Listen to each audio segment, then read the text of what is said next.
এই বাংলার গরিব মানুষের জব কার্ডের টাকা, আবাস যোজনার টাকা, উন্নয়নের টাকা, কারখানার টাকা, এডুকেশনের টাকা যদি এই বাংলায় দুজন ভাগ পেয়ে থাকে, এক মমতা বন্দ্যোপাধ্যায়ের ভাইপো অভিষেক বন্দ্যোপাধ্যায়, আর এক হচ্ছে জয় শ্রীরাম এই শুভেন্দু অধিকারী, এই শান্তিকুঞ্জে পৌঁছেছে মেদিনীপুরের কাঁথির।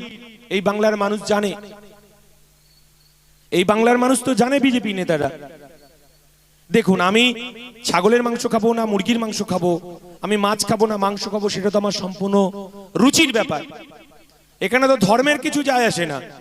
আমি শুভেন্দু অধিকারী, আপনি বকরা ঈদের সময় আপনার ওখানকার কোন নেতার বাড়িতে গিয়ে 3 বাটি মাংস খেয়েছেন, আমি সেটা নিয়ে বলবো না, আমি সেটা নিয়ে বলতে আসিনি যে শুভেন্দু অধিকারী ছাগলের মাংস খাবে নাকি বকরা ঈদে তার বন্ধুর বাড়ি থেকে 3 বাটি আপনি গোস্ত খাবেন, এটা আমি বলতে আসিনি।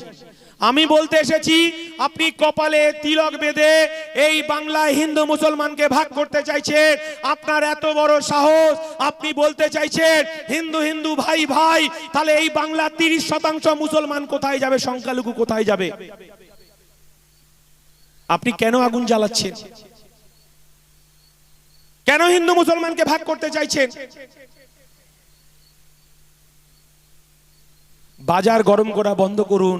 এই বাংলা রবীন্দ্রনাথের বাংলা, এই বাংলা কাজী নজরুলের বাংলা, এই বাংলা সুভাষচন্দ্রের বাংলা, এই বাংলা বিনয় বাদল দীনেশের বাংলা, এই বাংলা মাতঙ্গিনী হাজরার বাংলা, এই বাংলা বিবেকানন্দের বাংলা, এই বাংলা রামকৃষ্ণের বাংলা, এই বাংলা সারদা মায়ের বাংলা, এই বাংলা চাষপাকুল্লার বাংলা। এই বাংলায় আপনি সাম্প্রদায়িকতার আগুন জ্বালাবেন না।